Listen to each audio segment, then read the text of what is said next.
Hi, welcome to the Atmel Edge. I'm Paul Rako, and today I want to talk to you about PCB layout, how to make the circuit boards that goes into your electronic equipment. This is a show for makers, for engineers, for technicians, and rather than start at basic PCB principles, that'll come, we're going to have a 101 series. This first show I'm going to record, I'd like it to be PCB 201, because it's a fairly high-level, clever trick that two of my friends came up with to lay out a switching power supply on a board that has analog and digital and some delicate circuits. And that switcher, you can keep a lot of the circulating currents and noise in that switcher out of your design. So let's get started. Okay, so you want to put a switching power supply on the same circuit board with delicate analog circuitry. Even the digital circuitry, the voltages are getting low enough. There's not a lot of noise immunity. So let's get my favorite Staples graph paper everybody gives me grief about. Now, what my two friends came up with, John Dutra and Alan Martin. John's over at Microsoft now, Alan's at honored competitor Texas Instruments after TI bought National Semiconductor. They both credit the other guy with coming up with this. And their idea, it works so great, you use a topside copper pour on your circuit board to make a local ground for your switching regulator, and then you just connect it at one place, at the bottom, at the ground reference of whatever, of the output capacitor. So let me show you how this will work. You've got a circuit board. We'll use 4-layer. Don't try to, so this is top signal, then there's ground, then there's power plane, then there's bottom signal. Start with a 4-layer board. You know, I tried it, I was at an HP job, and my buddy Wayne Yamaguchi convinced me. It was $2 difference between a 4-layer and a 2-layer, the volumes that HP was making. It's like, why take the risk? Design it 4-layer, when you get that figured out, then you can spin it down to a 2-layer. But all this is predicated on having a 4-layer board. Let's draw kind of semi 3D here. There's the top of the board. Do it like that. And so a buck regulator, if you don't know, got an input voltage, got an input capacitor like this. Then you've got a switch. Usually it's a FET transistor, or sometimes it's inside the control IC. Here's that control IC. Then you've got a catch diode, which causes a lot of problems. It gets hot. Sometimes it's inside the IC, sometimes it's a synchronous. The basic thing of a switching regulator is this inductor. Then you got an output capacitor. And always put those arrows and feathers on your circuit so people understand what's coming in, what's going out. Now, the problem that you have in a switching regulator is it has fast changing currents, DI over DT, a little calculus for you. Those fast changing currents create noise, they create electromagnetic noise. If you let them run in the ground plane, they'll go out and affect other circuits on your PCB. So the trick that John and Alan came up with, let's use red, you pour a topside pour here. And that's copper. So when you buy a CAD package or you evaluate one, don't even look at the schematic part of it. First thing you want to do is get the PCB layout part of the package up and do a copper pour. And you want to see how intuitive it is. Is it understandable? For me, it was Altium. You know, I tried several different ones. I know OrCAD 9, or the new OrCAD's Allegro, and it's just if you don't use it every day, I can't deal with it. I have a friend who loves it. But anyway, make sure that you have a PCB CAD package that can do a pour.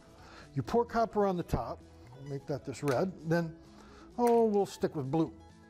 Blue for the components. And so you're going to have an output capacitor, I'm making it surface mount. You'll have an IC.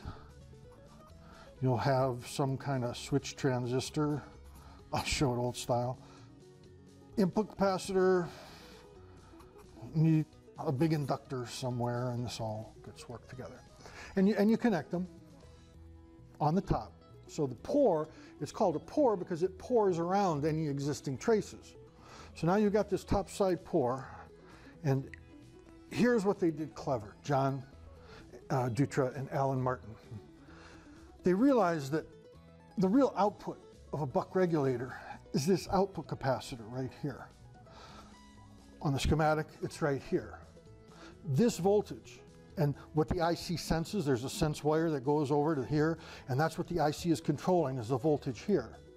So their genius was to say, well, really what you want to do is let all the circulating currents, here, let's use black. Here's when you close this switch, current starts building up in the inductor, you know, in kind of a triangular fashion, current builds up. When it opens, that's when the mess happens. The current's not going to change instantaneously in an inductor. It can't. The same way voltage across the capacitor can't change instantaneously. So that current means it's still trying to push current this direction. The diode flips around and you get this circulating current. It's in the same direction. It's still going forward in this inductor. And it might run down to zero. If you've got, the reason there has to be a diode is it'll actually run backwards. The output voltage will go backwards if you don't have a diode or a clever synchronous rectifier.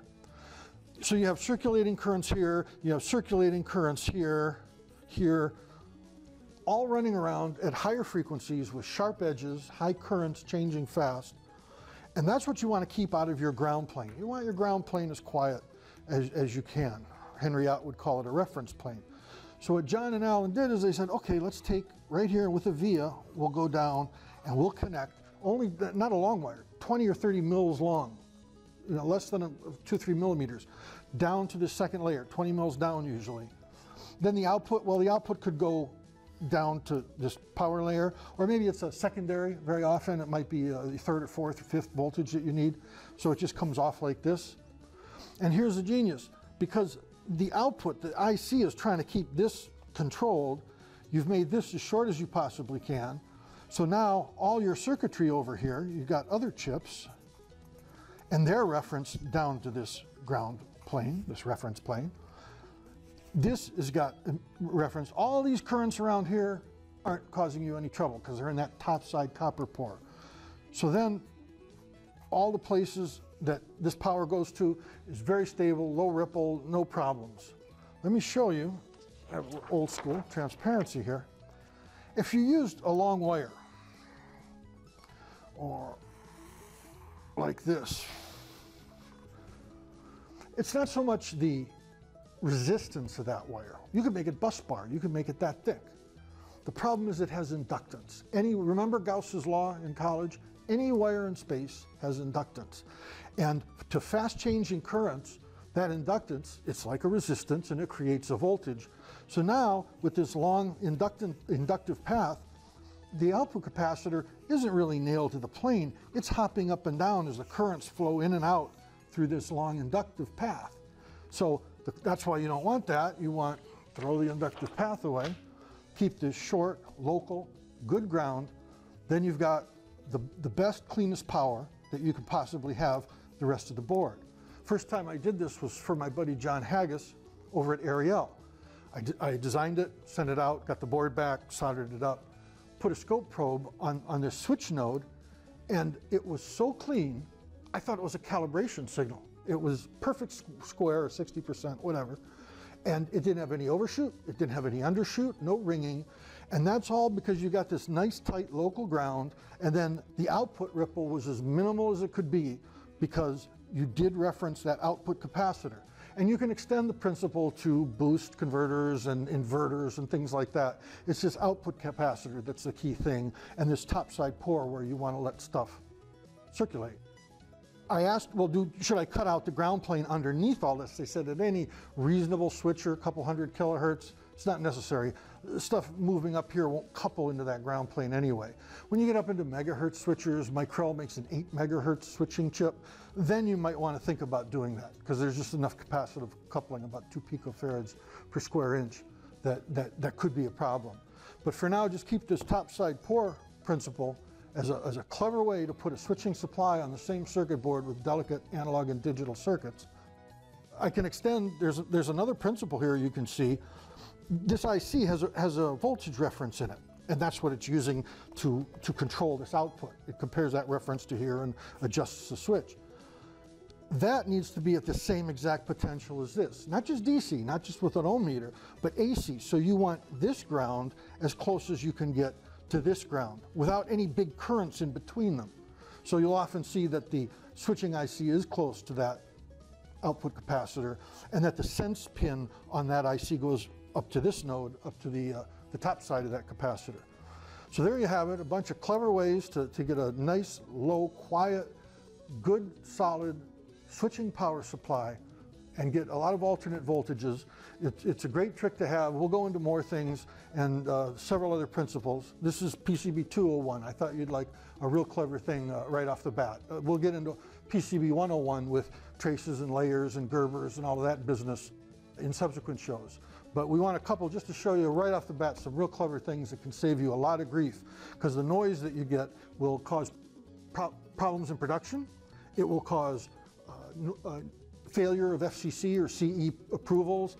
If it irradiates, it can get immunity problems. So, and it might be one of those intermittent problems, the kind that just torture you because it just happens and nobody could track down exactly what it was. And it was the switching power supply that maybe you didn't synchronize to anything to keep it coherent with the digital circuitry. So keep this in mind. We're going to have some more good stuff about PCB layout. Next shows, we're going to have schematics. We're going to talk about some system design stuff, and we've got our debug series. So stay tuned. Atmel Edge. I'm Paul Rako. See you next time.